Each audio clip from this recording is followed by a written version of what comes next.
C'est parti pour l'astuce du jour.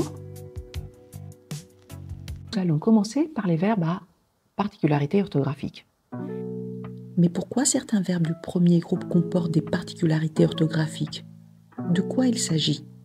À la vidéo, sur le premier groupe, je vous donne une astuce phonétique qui vous permet de comprendre pourquoi, par exemple, dans le cas des verbes comme appeler ou s'appeler, rappeler ou se rappeler, etc., on double le L à la première, deuxième et troisième personne du singulier et à la troisième personne du pluriel. Ces verbes, disons que ce sont les verbes à particularité orthographique qui sont des verbes modèles.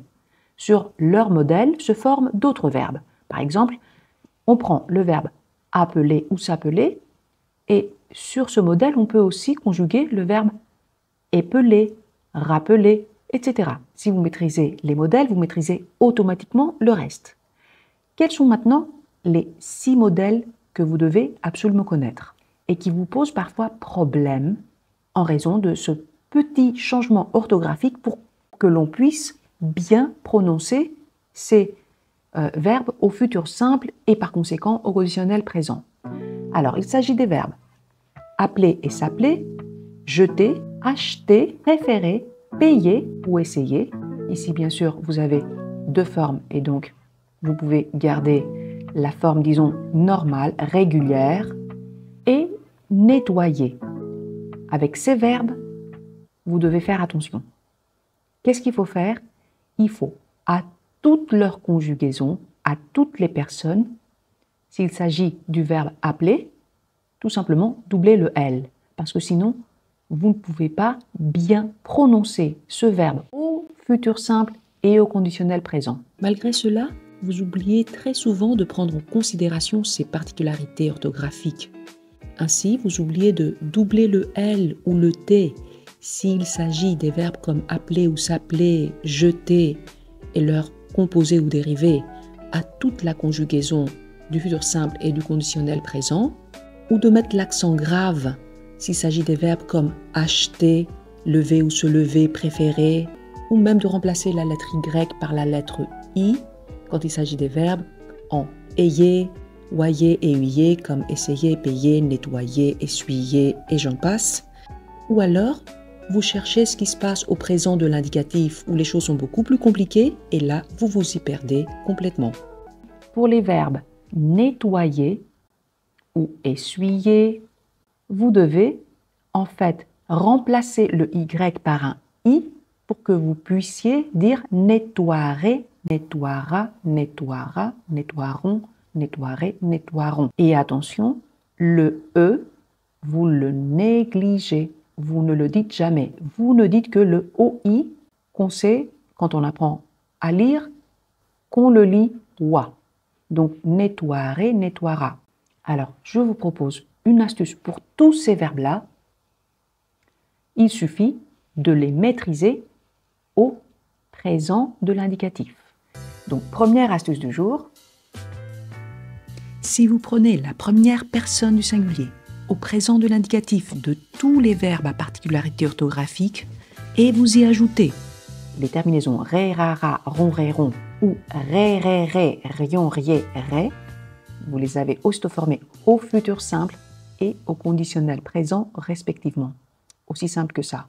Regardez, ça marche avec tous ces verbes. Prenons le verbe nettoyer qui pose problème avec ce Y qui devient I.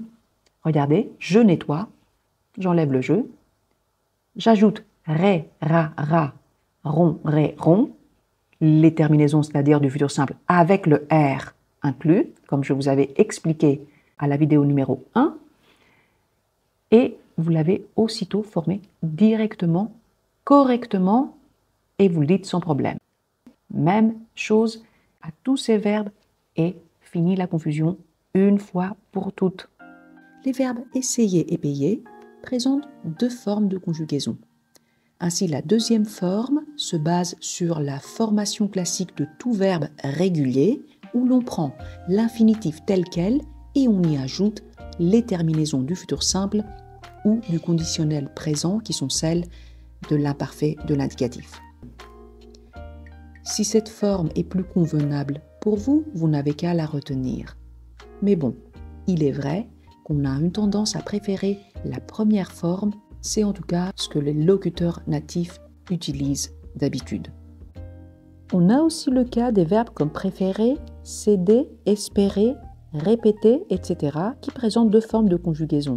On a alors la première forme qui se fonde sur l'orthographe traditionnelle, selon laquelle on peut prendre directement l'infinitif du verbe et y ajouter les terminaisons du futur simple et du conditionnel présent. Et on a aussi celle de l'orthographe rectifiée de la réforme de 1990, où l'on emploie l'accent grave à toutes leurs conjugaisons afin de respecter davantage la prononciation de ces verbes. Dans ce cas, les astuces de grammaire française plaident en faveur de la réforme de 1990, puisqu'on ne prononce pas « je préférerais » avec un accent aigu sur le « e », mais « je préférerais », on entend bien le « e » ouvert, et donc l'accent grave se justifie, et on entend ainsi « je préférerais »,« tu préféreras »,« il préférera », etc. Ou « préférerait »,« préférera »,« préféra », où le « e » devient muet avant les terminaisons « ré », « ra ». Passons maintenant aux verbes irréguliers. Les verbes irréguliers sont autour d'une vingtaine, c'est ce qu'on vous dit. Normalement, il y a autour d'une centaine de verbes qui sont irréguliers ou qui se fondent sur 20 modèles de verbes irréguliers pour qu'ils soient correctement conjugués. Il s'agit alors des verbes acquérir, aller, asseoir ou s'asseoir, avoir, courir, cueillir, devoir, envoyer, être, faire, falloir, mourir, pleuvoir, pouvoir, recevoir, savoir, tenir, valoir, venir, voir et vouloir. Vous n'allez pas perdre votre temps à apprendre par cœur leur composé ou leur dérivé. Par exemple, le verbe courir est votre verbe modèle pour les verbes accourir, recourir, parcourir, etc. Quelle est l'astuce qui vous permet d'apprendre sur le champ et de minimiser le temps que vous allez passer sur l'apprentissage de ces verbes? Examinons l'astuce.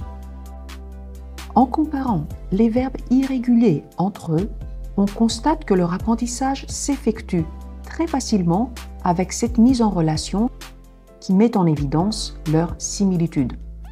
On commence alors avec la première paire de verbes à étudier par le verbe avoir. Il se conjugue de la manière suivante: j'aurai, tu auras, il aura, nous aurons, vous aurez, ils auront. Si on ajoute un S, on obtient directement le verbe savoir. Donc si vous connaissez le verbe avoir, vous savez conjuguer directement et utiliser bien sûr dans votre discours le verbe savoir. Voilà, on ajoute le S et c'est parti.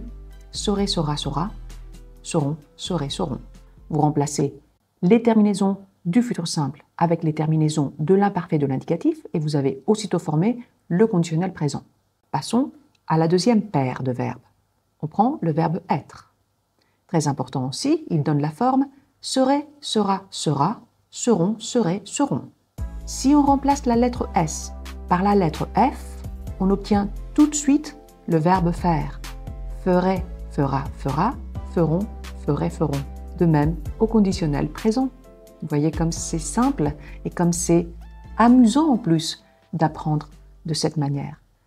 Car tout le volume de la conjugaison française qui est compliquée, et je comprends que parfois ça vous pose problème, eh bien, se dédramatise. On continue avec le verbe venir. Le verbe venir a la forme suivante. Viendrait, viendra, viendra, viendront, viendraient, viendront. Si vous remplacez le V par un T, vous avez le verbe tenir. Tiendrait, tiendra, tiendra, tiendront, tiendraient, tiendront. Et le verbe tenir est aussi un verbe modèle pour une multitude d'autres verbes comme appartenir, détenir, retenir, etc. Même chose au conditionnel présent. Continuons avec une trilogie, le verbe voir, envoyer et acquérir. Le verbe voir donne la forme verrai, verra, verra, verront, verraient, verront.